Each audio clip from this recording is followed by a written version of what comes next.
Ray RLC is no stranger to the strange. His YouTube channel is packed with real-life creepy encounters. But this one, it crossed a line. On May 26, 2025, what was supposed to be a quiet night recording, wildlife, turned into something far more disturbing. Ray had ventured deep into an isolated forest trail, untouched by people, marked only by fresh animal tracks, perfect for capturing nature.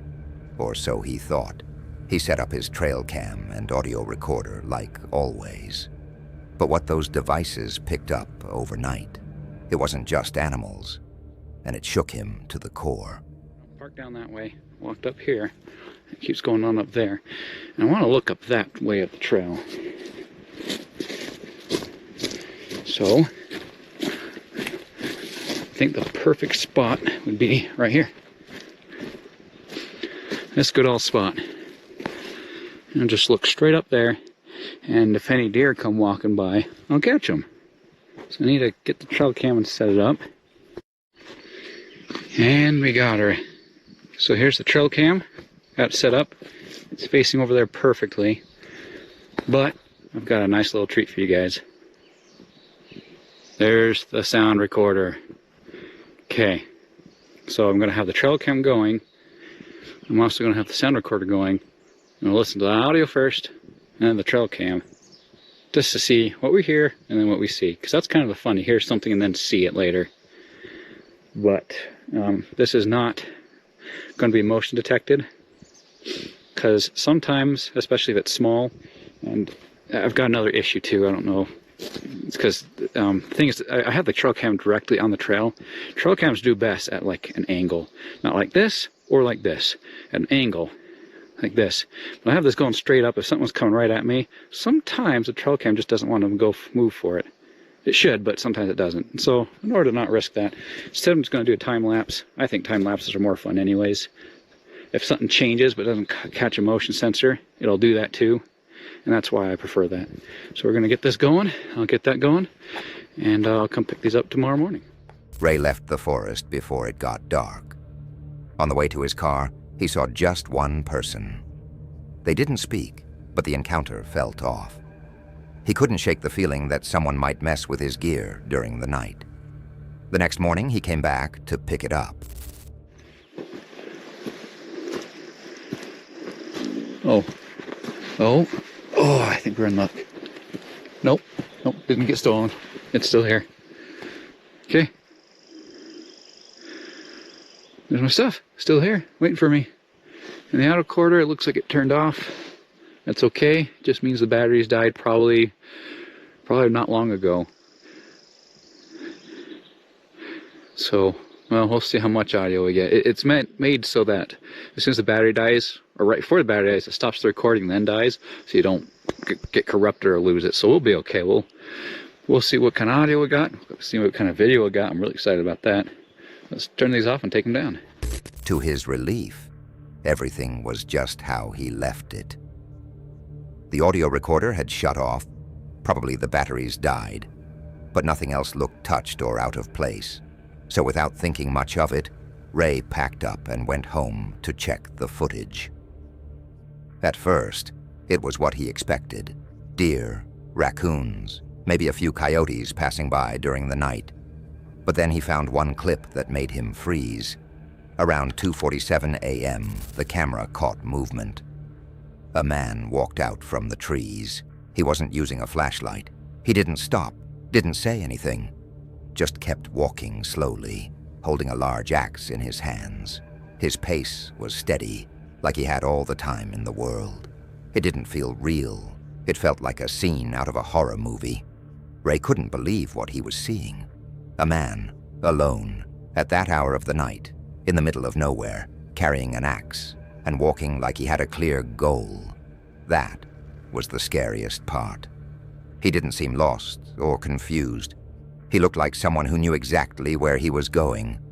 And the fact that he didn't even need a flashlight, that made it worse. People in the comments were just as creeped out. Some thought the man might be mentally unstable, just out there acting strange with no real reason. Others had darker ideas. Maybe he was looking for someone. Maybe he was part of something, like a ritual, or worse. But the scariest thought of all, what if Ray had stayed out there that night? What if their paths had crossed? That possibility stuck with him. In the end, Ray felt lucky. Lucky that he wasn't there when that man showed up. Around 4 years ago, a YouTuber named Florida Johnny Boy posted what was supposed to be a fun and light fishing vlog. But things didn't go quite as planned. What started as a laid-back, funny day, outdoors, slowly turned into something strange and unsettling. At first, Johnny and his friend were just out to enjoy the day, joking, laughing, even making silly wishes on dandelions. They had planned to film a how to fish like a pro kind of video, but that idea quickly fell apart once they realized there weren't any decent fishing spots nearby. That's when the day took a weird turn. Fish professionally. However, I decided against that because there's no real open spots right now that I wanted to actually shoot the video. So this is now a vlog. Can I touch it? Yeah. Oh, look at it. Look. Those have to be spores. That's cool. So we had to double back because we realized that we left everything in the truck. And that's not the best idea. Considering anybody at any time, while we're in the middle of the woods here, can just show up and take all of our stuff. Yo, that is creepy looking. That's where we're heading. Okay, so this isn't even a trail, it's a creek bed. It's still pretty cool though. Minus the spider webs on my face. While exploring off-trail, Johnny comments that they're practically walking through a spooky forest, with no clear path. They come across what Johnny jokingly calls Pennywise's home. What follows confirms that this outing was about to become anything but ordinary. Look, are these like bones? Are these bones? Bro, there's bones! Alright, these are rib bones at the same time. Those are rib bones. I'm not okay. They're all in the well right there. There's a bunch. I don't like this, Dad. Let's just see if there's anything else. Oh.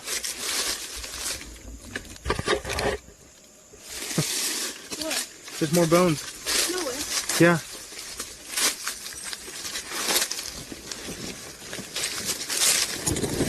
What the f is that? Is that a thigh bone? So not only did we come across Pennywise's house, we found a bunch of rib bones and what appears to be... Maybe. Look, it's cut right there. Right here on this piece. It looks like it was... They suddenly stumbled upon a collection of bones scattered on the forest floor. At first, they weren't sure what they were looking at. The bones were white, some appeared to be cut or broken, and partially buried in the dirt. One of them pointed out that the bones were unusually clean, as if someone had deliberately cleaned them. The discovery quickly turned serious, and they debated whether the remains were from an animal or possibly human. The tension mounted as Johnny joked. This is exactly how horror movies begin. Just as they were about to move on, Johnny spotted a glass bottle nearby. You ever see a glass bottle? You ever see a glass bottle with a hole in it? Let me see. Perfectly like that? Look at that. Huh. I'm really curious as to what kind of bones those are. That bottle just broke. Nuh-uh. Yeah. Yeah. Are you serious? It just broke. Like it was just sitting on the ground. Yeah. Did you not hear it? Uh-uh. I set it down and then I was doing something over there and then I just heard like a crack and... Yo, what? Like, look at this, Dad. Look. This is a tendon. Yeah. This is too. And look, this looks like it pivots. So I'm pretty sure this is like a fucking... Yeah, but that's cut. Yeah. Look at that. That's somebody's fucking leg. That's a fucking knee. I don't know, man. I'm not okay with this, though. Dude, watch this like end up being like that movie, The Ritual. Oh, no. You start seeing strange carvings in the trees and whatnot. I would be like, okay, we're going home now. So that is pretty interesting. Not long after setting the bottle down, it suddenly shattered behind him with a loud crack. They started to wonder if the bones could have come from a large animal, but the way they were cut and arranged didn't quite add up. Johnny even questioned out loud if they had just stumbled onto something more serious, maybe even a crime scene. The whole thing started to feel like one of those creepy moments straight out of a horror movie like The Ritual. Still haunted by what they'd seen, Johnny and his friend decided to return the next day to dig deeper. So we are heading back to the same place where we found the bones because we want to see whether or not we can find any more kind of in the area. Because they look suspiciously human, especially the rib bones, and it is very difficult to tell when it comes to rib bones anyway. I would rather, say someone did get killed out here, or from, another location or something, and they got dumped out here. And we're back. Like, I'm in panic mode right now. I'm not okay. So this is where we found these bones. Both of them clearly on edge. They began to dig carefully around the area, and it didn't take long before they uncovered even more bones. Among the new fragments were what looked like parts of a spinal column, a tailbone, and several broken ribs. Each discovery only deepened the sense that something wasn't right. We found what looks to be the tail end, because that looks like the butt bone. So it means that it's all under here, whatever it is. Oh, I found something else right here. That's a spine. Is it? Yeah, that's a spine.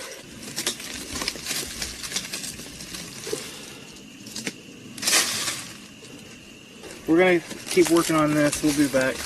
Oh, this goes deep. Do you see it? I see it.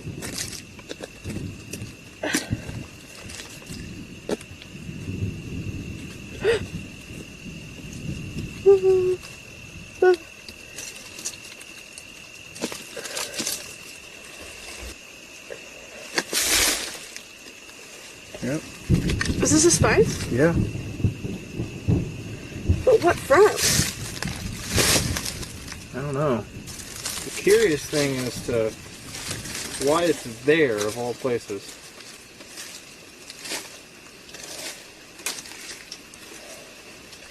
So I'm noticing we're finding all the rib bones right there.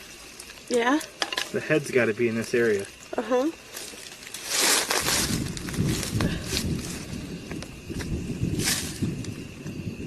Look, the further back it goes that way, more looks like it's starting to get towards the tailbone, so... So we have found the rest of the bones. It looks... I don't know, it might be a dog or a deer or something like that. We're not actually 100% sure. And now, it's starting to rain on us. So after spending about an hour digging, these are all the bones.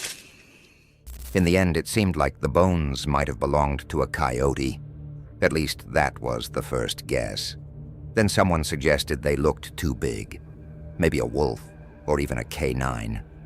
After way too much Googling and a few debates in the comments, the best guess turned out to be a cow, or a baby cow. Honestly, no one knows for sure, but whatever it was, it definitely wasn't what they expected when they set out to film a goofy fishing vlog. Lesson learned, sometimes curiosity leads to answers, and other times it just leads to a cow's spine in the woods. Either way, always bring a flashlight, a backup plan, and maybe don't joke about horror movies when you're standing in the middle of one. On February 26th, 2023, the YouTuber behind the channel, Camp Like a Byun, set out on another stealth camping adventure. This time, taking on the February Water Challenge hosted by the Stealth Camping Alliance and Basic Stealth Camping and Adventures. To fully embrace the challenge, he chose a popular tourist spot known for its scenic walking and biking paths, which ran right through areas with water features, with just one large backpack containing all his gear. No extra bags. His plan was to camp in a spot that, during the day, would be teeming with visitors. He quickly realized that blending in here wouldn't be easy with the constant foot traffic, so he came up with a bold new approach. Rather than trying to go unnoticed, he decided to make his presence so obvious that no one would ever suspect he was actually camping. This was his take on obvious stealth camping. When he arrived, he patiently waited for groups of tourists snapping pictures of the swans to move along. Once the coast was clear, he slipped into his intended camping spot, concealed behind thick bushes along the water's edge. Here's my camp. Behind it is the lake, the pond, and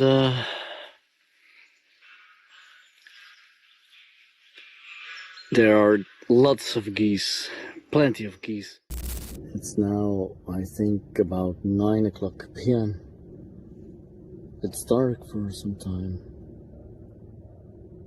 I don't expect many people around here anymore today, because it's Sunday night, Sunday evening, and everybody has to go to work tomorrow. Almost everybody, except me. I have an extra day off, especially for the February challenge. Special shout out to the Stealth Camping Alliance. Cheers, everybody. While sitting quietly at his camp, he noticed movement in the distance. It was the foresters out on patrol. They had spotted the faint red light from his headlamp, which unintentionally gave away his position. After circling the area a few times, they finally approached and asked for ID, taking his passport and cameras.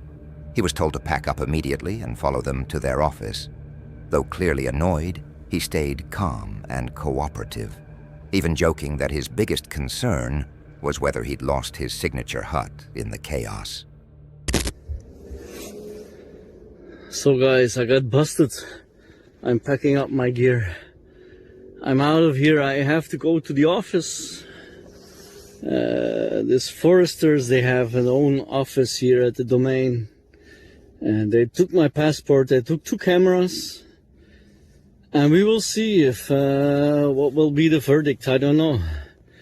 But I don't have much time. I have to pack and I have to walk all the way to my car that I parked further away. And I have to drive to their office and all this stuff. So, guys, I'm packing in the dark. What a boon adventure this is. Completely boring. Leave no trace, except a big ticket. We will see what the future will bring.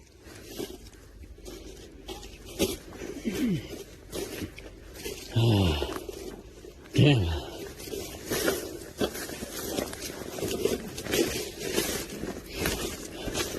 That's my lemon.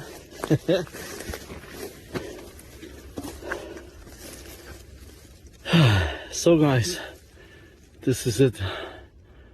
I'm off to the office. I hope I still have my Camp Like a Boon hat.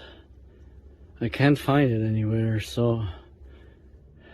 Once everything was packed, he set off on a long walk back to his car, knowing he'd have to visit the office to recover his passport and camera.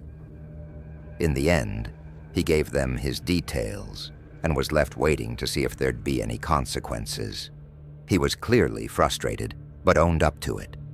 He knew the risks, and as always, he didn't hold anything back when sharing the story with his viewers. So, what do you think about how this played out? Let me know what you think about this whole encounter in the comments.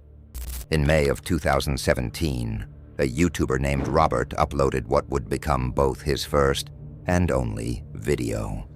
Despite having just that one upload, it quickly captivated and unsettled thousands of viewers.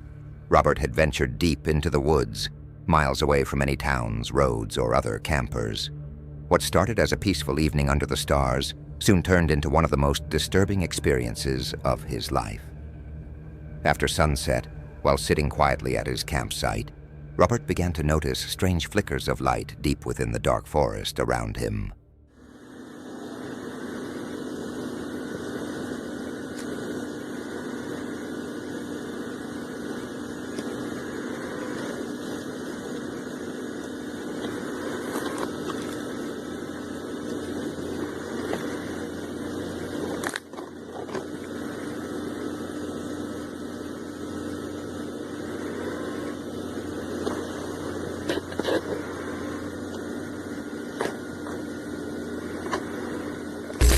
One of the lights would inch forward, then freeze, staying still for minutes. The movement felt too precise to be natural.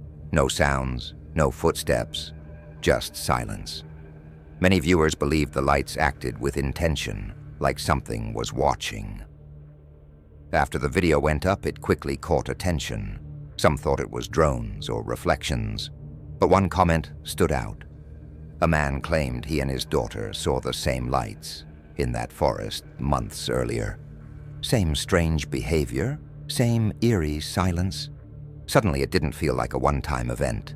Theories started rolling in. Spirits, interdimensional beings, even aliens. No real explanation ever came. And Robert? He never posted again. His channel's been silent ever since, so what do you think was really out there? Grizzly Gaz, a YouTuber known for exploring eerie, forgotten places alone, returned to one of the most unsettling locations in West Yorkshire.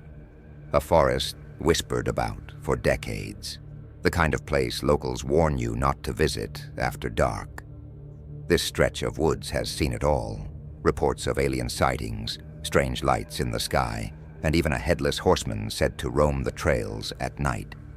But the most chilling story dates back to the 1980s, when a 12-year-old girl named Paula Green claimed she saw a craft descend into the forest.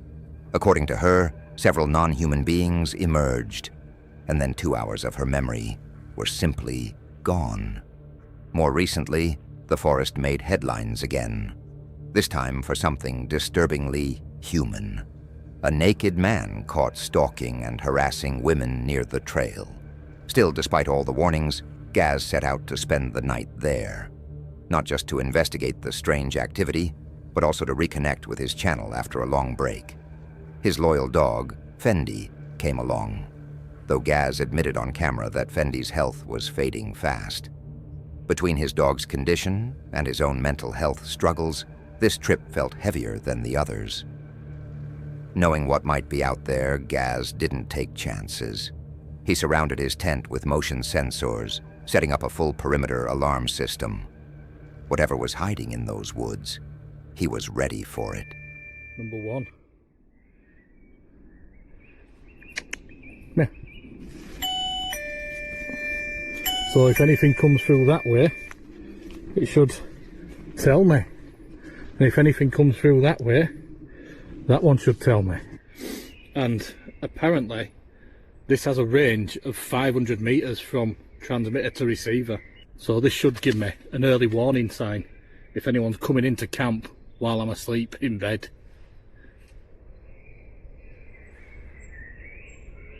Yeah, I did see something over there. Or hear something. Can't make out what it is though.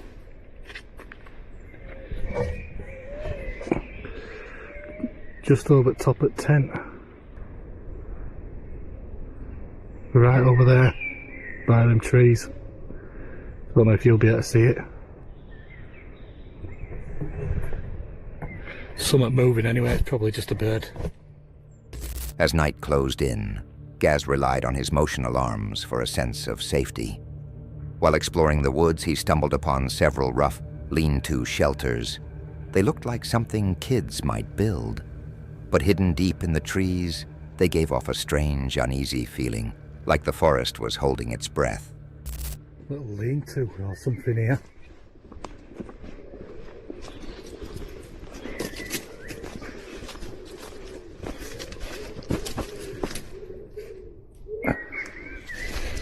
That's a pretty strange setup, isn't it?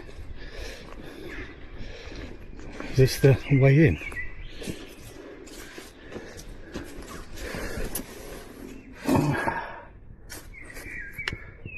What do you think, Fenzel? Some feathers on the floor there, it looks like. Something's been gobbled up. Mr. Wood Pigeon, probably. Oh, he's angry. Squirrel over there. Chattering away.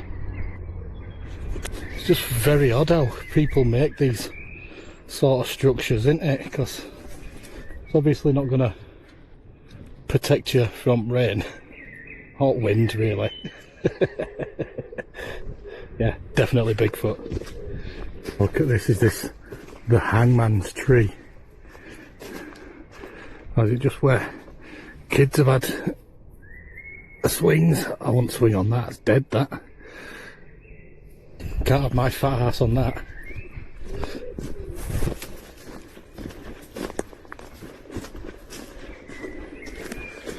If you remember this, from when someone put the hand on my tent and pushed it right down, I think. Unless this is a different tree. As Gaz explored further, he noticed strange reflective marks scattered across the trees. White dots, arranged in eerie patterns, resembling inverted triangles, seemed to watch him as he passed. What could they be?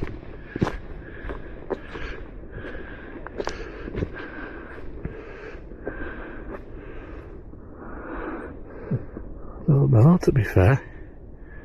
Looks like bird poo, but can you see them? 3 dots, like in an upside down triangle.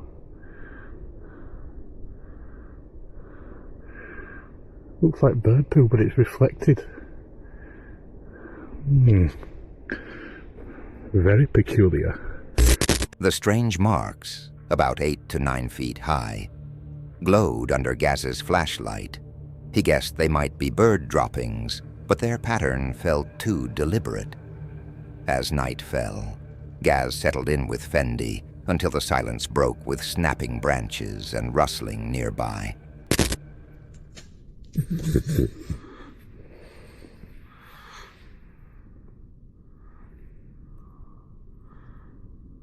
Just heard a couple of branches break. Not far away.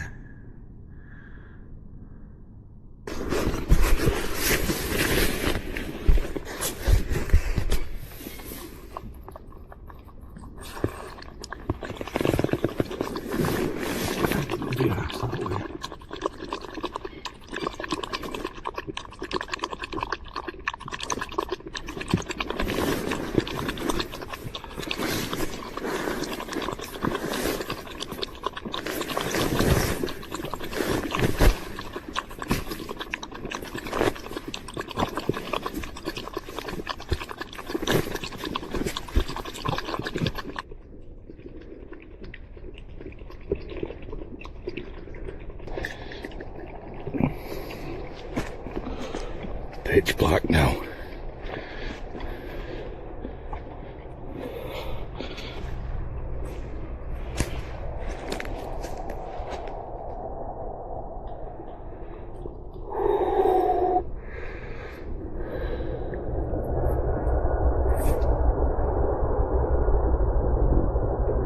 Hear that?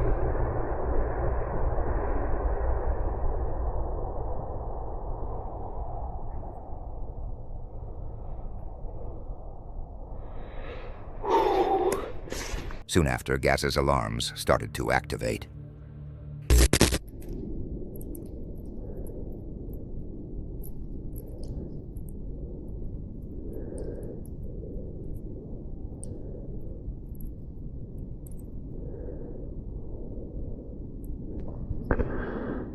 keep on hearing stuff outside.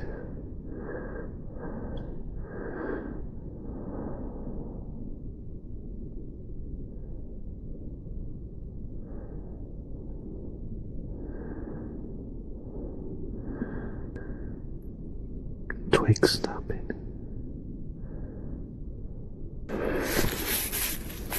1 AM.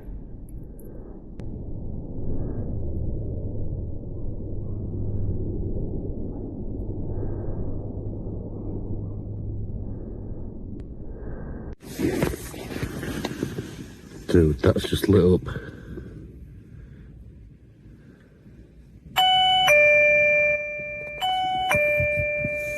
Number 2.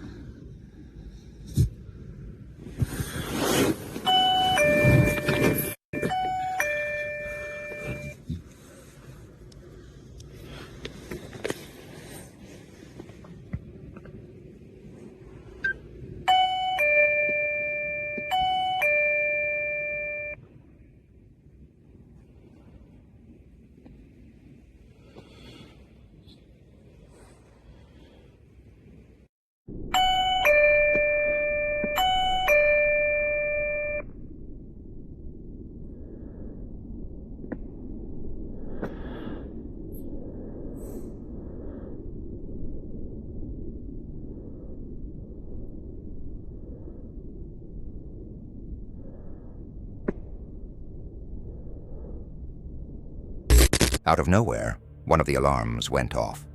Gaz rushed out of his tent, but nothing was there. Just silence. This happened several times during the night, with no movement or sound to explain it.